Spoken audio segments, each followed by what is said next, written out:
Last 5 సంవత్సరాల్లో జగన్మోహన్ రెడ్డి గారి గవర్నమెంట్‌లో లిక్కర్‌కి సంబంధించి చాలా అలిగేషన్స్ వచ్చినాయి. దానికి హ్మ్. సంబంధించి 3,500,00,00,000 అంటున్నారు. ఒకళ్ళు 1,00,00,000 అంటారు. ఏం జరుగుతుంది దీని మీద ఒక సిట్టు వేసిన పరిస్థితి కనపడుతుంది. చాలామంది అరెస్ట్ అయ్యారు. టీడీపీ కానీ, టీడీపీ అనుకూల మీడియా గాని చెప్తుంది జగన్మోహన్ రెడ్డి అరెస్ట్ కాబోతున్నాడు. అంటే వాళ్ళు ఏమని చెప్తారు? అరెస్ట్ చేయబోతున్నారు, అరెస్ట్ కాబోతున్నారు అని చెప్తున్నారు. నిజంగా వైఎస్ఆర్ కాంగ్రెస్ పార్టీ దీన్ని ఎలా తీసుకుంటుంది? ఇలాంటి ఏదైనా సంక్షోభం వస్తే ఏ విధంగా ముందుకెళ్తుందంటే ఏం చెప్తారు? సంక్షోభమా తొక్కా అండి. హ్మ్. వాళ్ళు అరెస్ట్ చేయాలనుకుంటే చేస్తారు, లేదంటే లేదు. హ్మ్. ఇప్పుడు మాదే ఉంది. హ్మ్. మర్డర్ చేసింది వాళ్ళు. హ్మ్. మేము ప్రొటెస్ట్ చేశాము. ఓకే. నా మీద కేసులు పెట్టారు. హ్మ్. గ్యాంగ్ రేప్ చేసింది వాళ్ళు, హ్మ్. టీడీపీ వాళ్ళు. మేము ప్రొటెస్ట్ చేయడానికి వెళ్ళాము. మా మీద కేసులు పెట్టారు. హ్మ్. మా ఎంపీటీసీలని కిడ్నాప్ చేసింది వాళ్ళు. హ్మ్. మేము ప్రొటెస్ట్ చేశాము. మా మీద కేసులు పెట్టారు. మీ చేతుల్లో చట్టం ఉంది. కాకి చొక్కాలు మీకు చుట్టాలి అని మీరు ఏమన్నా రాసుకుంటారు, ఏమన్నా కేసులు పెడతారు. మరి ఈ లిక్కర్ విషయంలో చంద్రబాబు నాయుడు గారు ఉన్నప్పుడు 70,000 కోట్ల ఆదాయం వచ్చింది 5 సంవత్సరాల్లో. హ్మ్. మరి జగన్ గారు సీఎంగా ఉన్నప్పుడు 1,05,000 కోట్లు, 1,06,000 కోట్ల ఆదాయం వచ్చింది. ఓకే. 50% ఆదాయం పెరిగింది. ఆదాయం ప్రభుత్వానికి పెరిగింది. కన్జ్యూమర్స్ తగ్గినా కూడా, హ్మ్. అంటే అప్పుడు ఎక్కువ మంది కన్జ్యూమర్స్ ఉండి ఎక్కువ కన్జంప్షన్ ఉన్నా కూడా ఆదాయం తగ్గిందని ఎలా చూపిస్తున్నారు? అంటే ఆ 35,000 కోట్లు మీరు దోపిడీ చేశారనే కదా. మరి లిక్కర్ స్కామ్లో అప్పటికే చంద్రబాబు నాయుడు గారు ఆయన్ను అక్యూజ్డ్గా కేసు పెట్టడం జరిగింది కదా.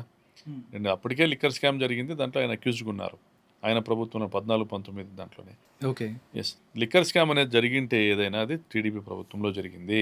ఆ రోజు ప్రివిలేజ్ ఫీజ్ అనేసి ఏదైతే ఈ లిక్కర్ షాప్స్‌కి సంబంధించినటువంటి ప్రివిలేజ్ ఫీజ్ పే చేయాల్సిన అవసరం లేదని జీవో ఇచ్చింది ఆ ప్రభుత్వము. స్వయంగా చంద్రబాబు నాయుడు గారు ముడుపులు తీసుకొని. హ్మ్. ఆ రోజు ప్రైవేట్ లిక్కర్ షాప్స్ దాదాపు 40,000 బెల్ట్ షాపులు ఉండేటివి. హ్మ్. జగన్ గారు వచ్చినాక ప్రైవేట్ లిక్కర్ షాప్స్ లేవు. అంటే ప్రైవేట్ వ్యక్తులకు ఆదాయం లేదు. ప్రభుత్వం షాపులే, ప్రభుత్వం నిర్వహించే షాపులే. అంటే ప్రభుత్వానికే ఆదాయము. హ్మ్. బెల్ట్ షాపులు లేవు. హ్మ్. అంటే లిక్కర్ కన్జంప్షన్ తగ్గింది. మహిళల డిమాండ్ నెరవేర్చినాము. లిక్కర్ పాలసీలో మేము చాలా పారదర్శకంగా ఎక్కడ కూడా ప్రజల ప్రాణాలకు నష్టం జరక్కోకుండా లిక్కర్ కన్జంప్షన్ తగ్గించేటువంటి విధంగా వ్యవహరించినాము. ప్రభుత్వ ఆదాయం పెరుగుతూ వచ్చింది.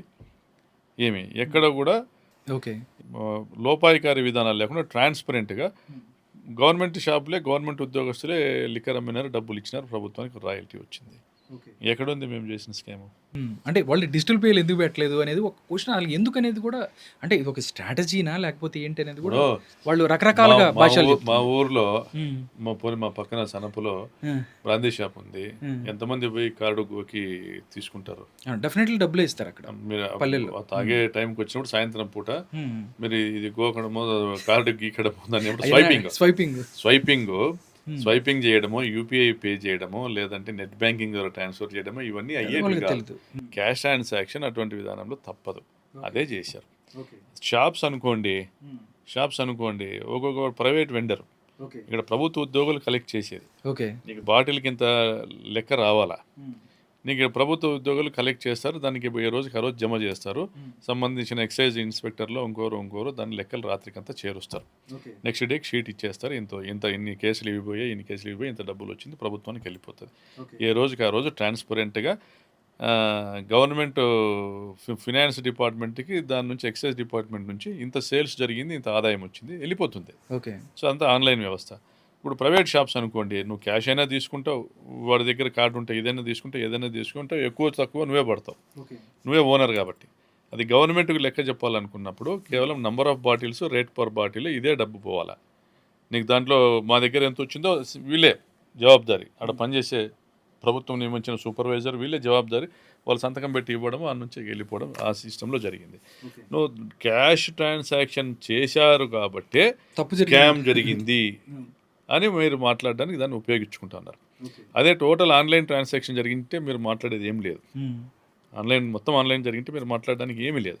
క్యాష్ ట్రాన్సాక్షన్ కూడా జరిగింది కాబట్టి మీరు ఏదో ఒకటి మాట్లాడడానికి మీరు చేస్తున్నారు. చేస్తున్నారు.